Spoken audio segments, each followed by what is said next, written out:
السلام عليكم ورحمة الله وبركاته. ازيكم يا حبايبي؟ عاملين ايه؟ كل سنة وانتوا طيبين ورمضان كريم عليكم وعلى حبايبكم.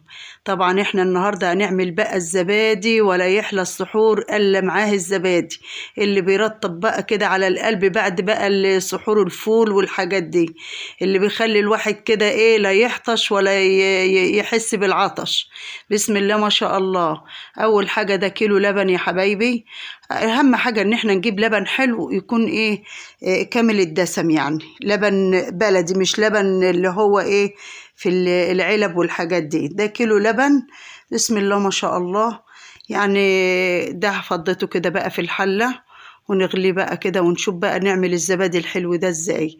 انا كده بقى حطيته على النار. اهم حاجة ان انت لما يغلي تسيبيه على النار شوية. ليه؟ بيطلع البخار اللي فيه. البخار ده بيبقى عبارة عن ايه، مية. بسم الله ما شاء الله. شايفين اللبن علشان يعني حلو، عامل يعني دسم. اللبن ده دسم. شوف كل ما بيغلي بيبقى ايه، مرغي كده وبيبقى جميل. بسم الله ما شاء الله. وده علبة زبادي. علبة الزبادي دي خميرة حسب بقى ما انت تحبي. يعني ده زبادي المراعي. انت بقى النوع اللي انت بتحبيه تعمليه. ده علبة دي يعني كده تبقى خميرة للزبادي. وتنها عندك على طول. خلي علبة من كل ما تعملي زبادي شيلي علبة. دي تنها عندك على طول، مش كل يوم تشتري لك علبة.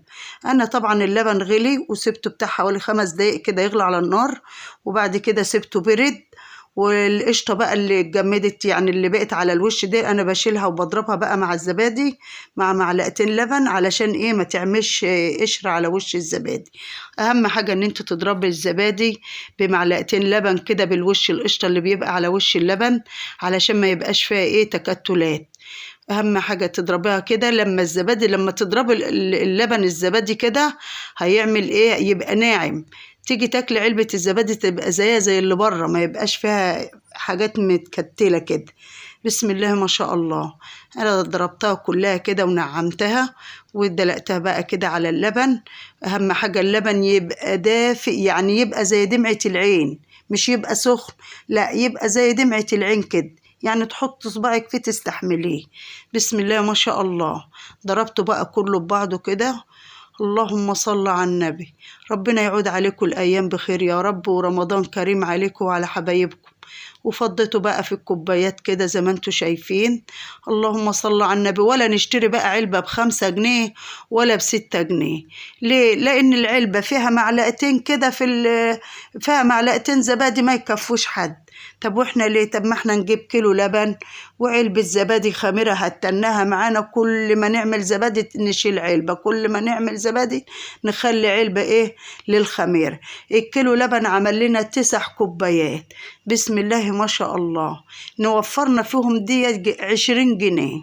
لكيلو كيلو اللبن ب22 جنيه، وعلبة زبادي ب5 جنيه. أدا كام نحسبهم كده هنلاقي موفرة معاكي 20 جنيه. أهم حاجة الفرن ده أنا كنت مدفية، ده فرن بالكهرباء أنا دفيته. وده اللي انتوا عارفين بقى إن الدنيا ساقعة، أنا دفيته وحطيته فيه. وصبحت الصبح بقى لقيته زي ما انتوا شايفين كده. بسم الله ما شاء الله. أنا كنت عاملاه بالليل وطلعته الصبح زي ما انتوا شايفين كده يا حبايبي. اللهم صل على النبي. ولا فيه مية ولا فيه أي حاجة، وما شاء الله خاتم وجميل وطعمه تحفة. والقشطة عليه بقى جميلة كده حلوة. يعني اللهم صل على النبي. ما تلاقوهوش بره. الكوباية اللي زي دي الواحد ياكلها كده ويشبع وينبسط. بسم الله ما شاء الله. وطبعا انا عشان ضربت الزبادي الخميرة كويس بيبقى ناعم بقى، ما بيبقاش فيه ايه تكتلات ولا اي حاجة. وبسم الله ما شاء الله. وده الفيديو بتاعنا يا حبايبي.